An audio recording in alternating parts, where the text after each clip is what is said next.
everyone, and welcome back to My Bouch episode 2 with me, your host, Rizzo Queens, where we come together every week to discuss, review, and recap HBO's hit series Insecure from the comfort of our own Bouch.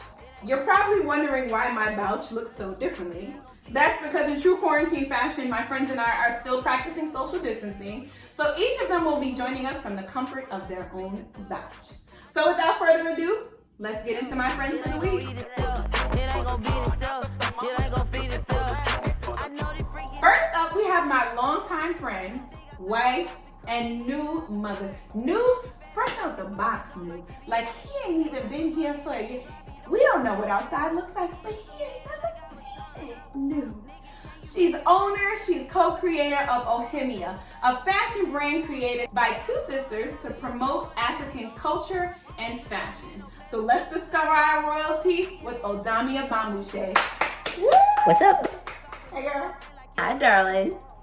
Next up, we have coveted makeup artist to some of your favorite Love and Hip Hop, BET, and VH1 reality stars, and self-proclaimed Disney enthusiast. My friend from when I was, before I had my period type friend, my good friend and makeup extraordinaire, Latasha Richards. Woo! Hey guys!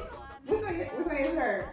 Yes, he is Tiana, because Black Girl. So yeah, ladies, thanks for joining me. This is the first time I'm having friends, so this is literally popping my cherry. I really enjoy it. I'm thankful that you guys could join me, and I'm excited to just have a little watch party with you guys.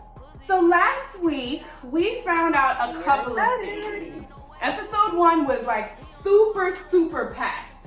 We found out that Molly and Issa are going through their own drama, and 4 months from now, they are going to separate and they have issues of their own. We found out Asian Bae is actually cuter than we remember, and that he and Molly are going through their own issues where Molly believes that he seeing other people create some rifts in their relationship. And most importantly, we found out Lawrence asked. No, we found out that Lawrence is dating a new friend of Issa's. Ladies, what are you most interested to see this episode? Definitely Condola and Issa and figuring out how they're gonna make this work, the whole Lawrence situation. I'm like usually team Issa. Lawrence, I just still got a nasty taste in my mouth. What were you after season 1? Were you team Lawrence or were you team? Yeah. Best Buy Lawrence, remember? I think I was Team Issa even after season 1. Because although she cheated, he really wasn't doing nothing on that couch for a good long time. Huh. Not even like a little bit of time. It was like, it was Chilling while she was working. Yeah. We don't even gotta do that because I don't want to lose fans. All right, y'all. So without further ado, we're gonna get into episode 2, season 4 of HBO's Insecure. All right, that episode was good. We got a lot of meaty information. Asian Bae, we got Condola and Issa being friends. We got Issa and Lawrence talking about Condola, which I never thought that I would see. I don't even know if I remember them being friends like that enough to even talk with each other so calmly and so peacefully. So that was interesting. I just have a couple of questions to wrap up this episode. So ladies, my first question is, and tell your husbands to close their ears. My first question is, have you ever taken a step back from a relationship after giving up the goods? AKA, what she call it, pussy pausing? Have you ever paused the pussy? Ooh. That's a no? So you've never gone deep and then you said, you know what, I want to reverse this. We used to be like, fuck buddies, but I want to go a little deeper with you. No, because it takes me a while to even get to being fuck buddies with anybody. Like, I'm very much like, get away, you're dirty. I'm a Virgo, so, you know, it takes us a minute. Girl, I thought you were about to say, I'm a virgin. I was like, stop it. Stop all of this right now. No. Virgos be like, I married a Virgo, so yeah, I feel her. That's very true. Virgos they don't double dip. They will not be back. So you get invested first. You're like, I want to get emotionally invested and then I'll give up the goods. So you never get to a point where you're like, I want to take a step back. I did one time in college. There was like a dude that like, you know, we smashed. And it was like fun smashing. And then we took a break because like stuff was happening. And then when he circled back, I was like, I actually want a relationship. I'm not trying to just smash. But it wound up being terrible. He thought he was the second coming of Jesus. It was bad. I feel like I know who you're talking about. Yes! You should say yes. about that? So you guys haven't experienced it, but what do we think about someone going in and then pulling back from more of an emotional connection? Do we think it can work? Do we think it can't? I don't think it can work. I don't think so either, honestly. Like, you set a precedent, like, this is what we do. Yeah. And then when you change it, you change the dynamic of your relationship. And even though you might be trying to change it for what you might think is the better, if that other person didn't also want to take the pause, it's not gonna work. Right. I think that's kind of what we saw when Molly was telling Issa, like, oh, that they're gonna pause and she's gonna take a step back, and then the first thing we saw was them having sex right away. Pretty much. Like, that's what your relationship is established on. It's gonna just continue like that. But it actually, I don't know, because it actually seemed like in the episode that it's working for them. But it was like, it was awkward because she had to like really, I feel like in that, like if they would have had that conversation or had sex that night, I don't think it would have gone, I think it would have had the same ending either way. Like if they had sex and then had dinner and then that conversation happened, I feel like the conversation would have happened the same way, regardless of them having sex or not. Because he's not ready to have those type of conversations and she's rushing him to it. Exactly. I mean, I don't fault her, right? If she wants more than just that, speak up. If he's not willing to give it to you, speak up. But that's the thing, right? She's not Hey, really, that doesn't work for either of she's y'all. not really speaking up. She's just asking him to spill his guts. And then when he doesn't, she's like, I guess you could leave. That's true. You're right. You're right. She's not adulting. She's asking for an adult thing, but in a childish way.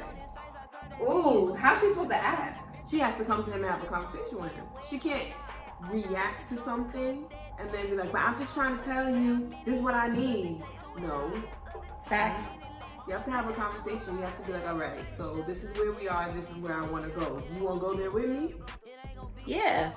Honestly, I feel like most relationships of me and my friends, as we got older and we were like more honest about like what we wanted in the relationship from the get-go, like not playing games, not trying to sneak in there and figure out how to get the person to do what we wanted and just saying it, that's when we got more genuine connections and we got like relationships that actually mattered.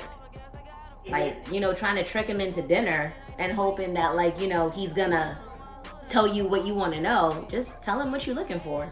Yep. That's real. Okay, switching gears. Has anyone of your friends ever tried to force a friend on you? Like force one of their friends to be in your new circle, to be in your circle? Has anyone ever tried to force a friend on you? Yeah. How'd that go? She ain't friends with us. With us. So that means she's not friends with the girl who tried to bring her in, and she's not friends with you anymore? Yeah. Why didn't you let her in? So in most cases, in my friend group, if you try and come in, we'll let you in. But then if you decide to be weird, nobody's trying with you. That's what happened. So you came in, you were a bit strange. Nobody has time for that. So we'll see you later. She said you were a bit strange, just a little bit. Even with that, so she had an ally. She had someone there vouching for her. She had one of your friends saying, no, my homegirl's cool, like bring her in. Yeah. And it still didn't work? And even when she came in, my homegirl was like, why? She's a little... I'm sorry, guys. I apologize. That one's on me. She apologized for bringing the girl? It was her fault. I'm glad she took accountability. I'm gonna say on the other side, and I'm gonna use me and Odamia because I was friends with Odamia. Odamia had a friend. I mean, I can go with like Naila, Dominic, you can go with anybody.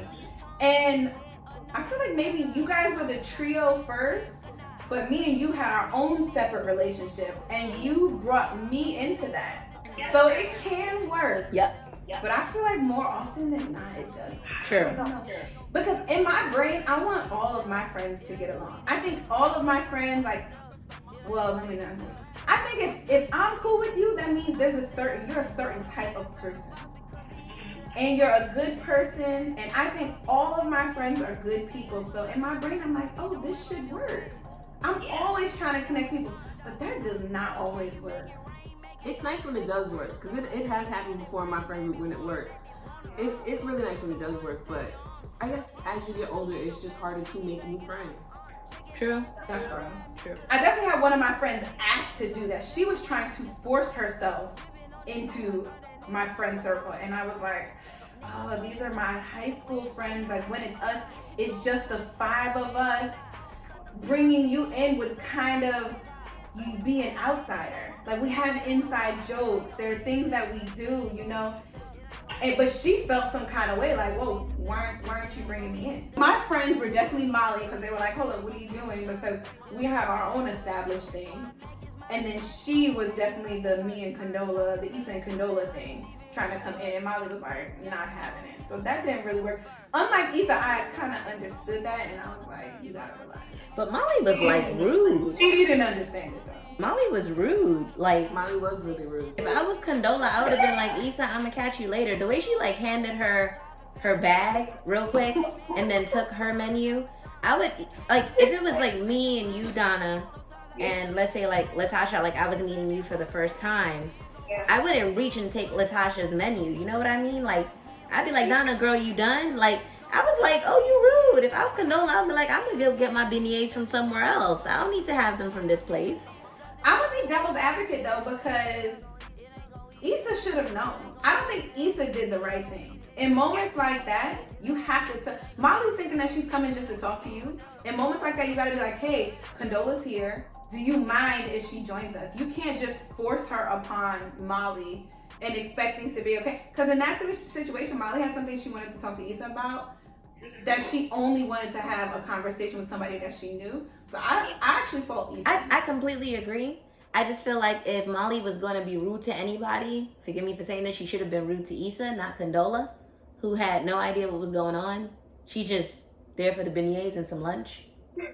You know what I mean? That's real. Like, you got beef with your homegirl, take it up with your homegirl. Like, don't take it on the person who just happens to be like an innocent bystander. So we're gonna go back to the first episode only because I feel like this is just a reoccurring thing that's happening throughout the entire season.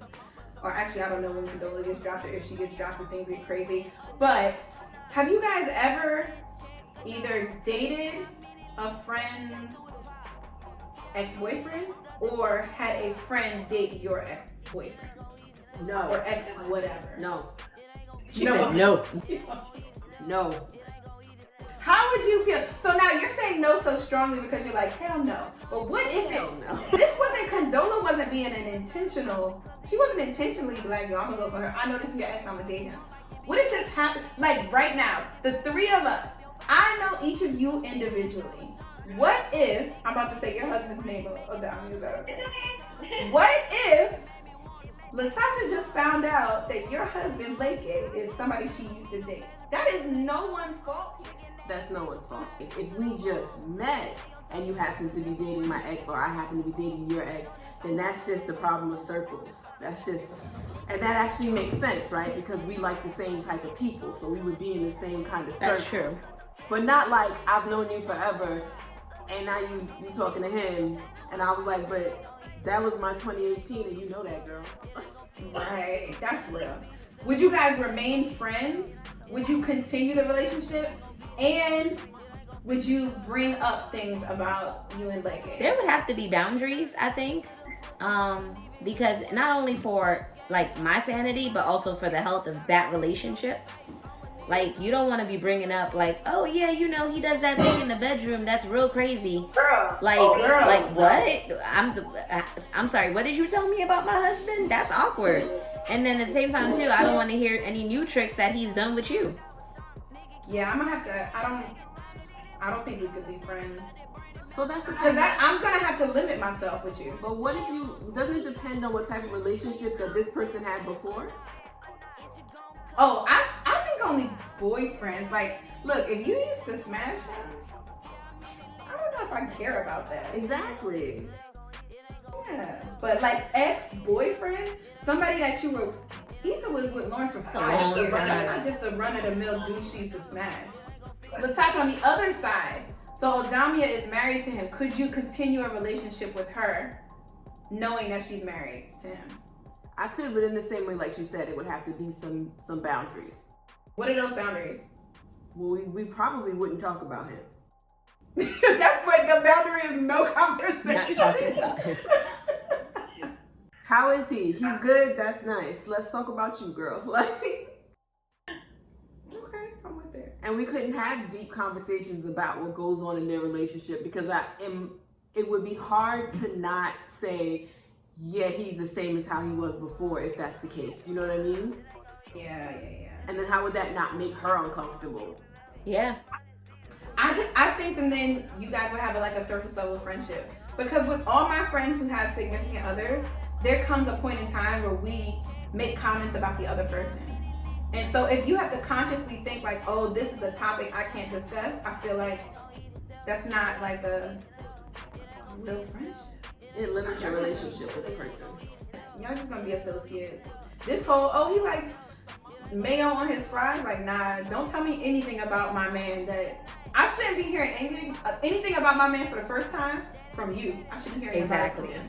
I have to keep you at arm's length because like it's awkward. It's not. No. Yeah. Mm-mm. Did you go to that? Have you ever been to an ex's wedding? No. Nope. I was like, nope. Yo, the African community in New York is so tight.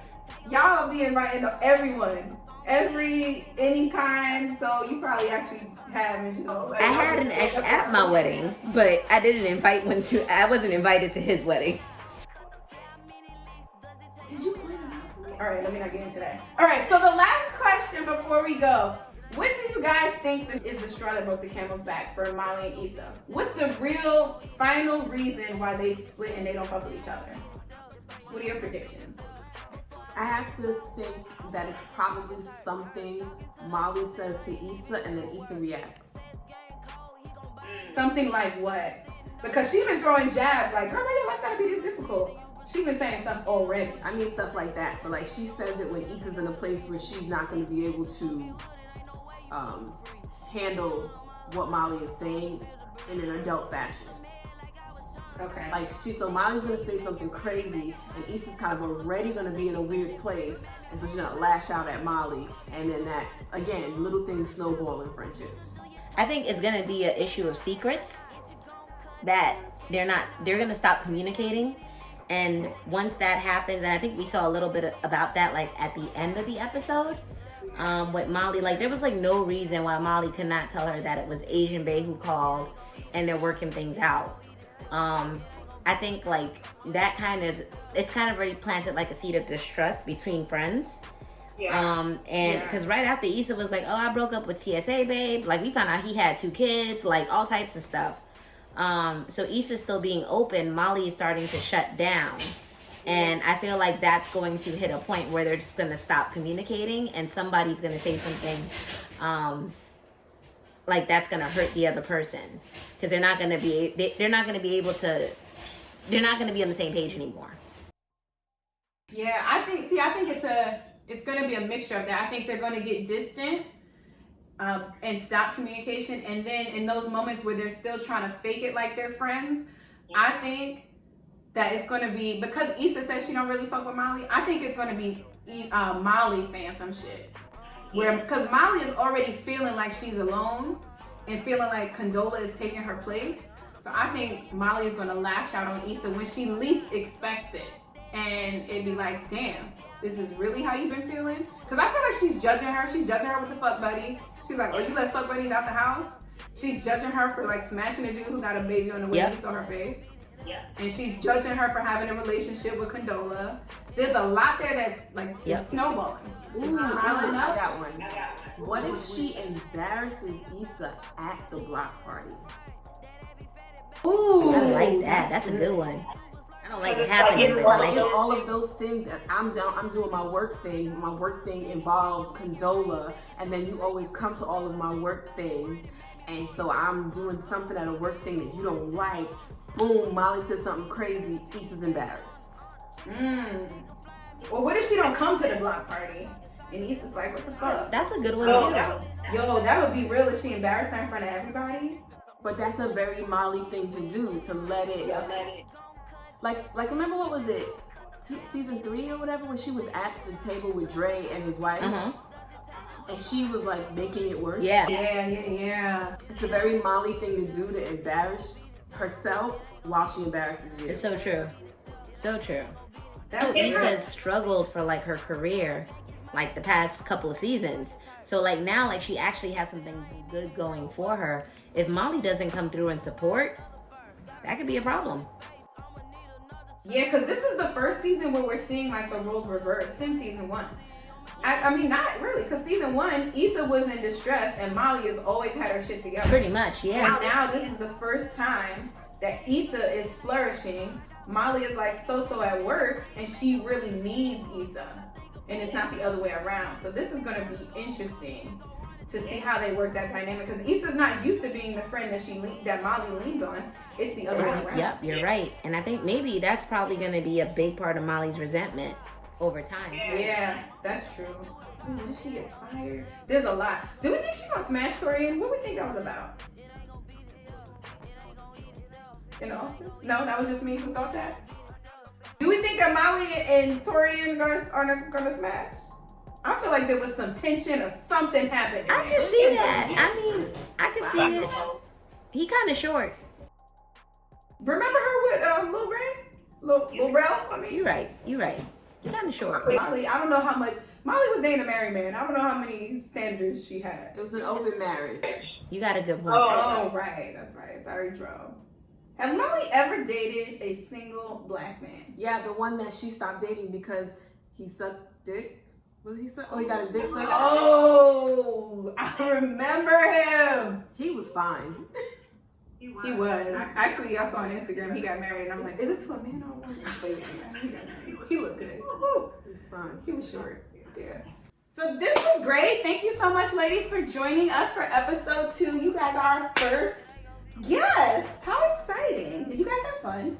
Yeah. Yes, ma'am. We had a great time. Thank you. Thanks for joining, guys. Thanks for watching episode 2 of My Bouch. Make sure you subscribe to YouTube, you like, you comment, whatever it is. If you do want to be a part of this, if you're my friend, not like randos. If you do want to be a part of this, please let me know. Shoot me a DM, an email, a text, and we will fit you in the schedule. I'm pretty much have people for the next 3-4 episodes. But this is a 10 episode series. I don't know if you guys know that. It used to be 8. So she actually extended this 2 episodes. She made us wait. So yeah, perfect. So we definitely have other slots. So we will see you next week. Not sure when I'm gonna drop this. Now that Married at First Sight is over, I'm actually gonna get on top of this a little sooner. So this should come to you probably midweek. But let me know, guys. This was very exciting. Thank you to our guests. Thank you, Donna, for having us. I will see you next week. Bye, guys. Bye. Your target silence is gonna rain like it's the summer.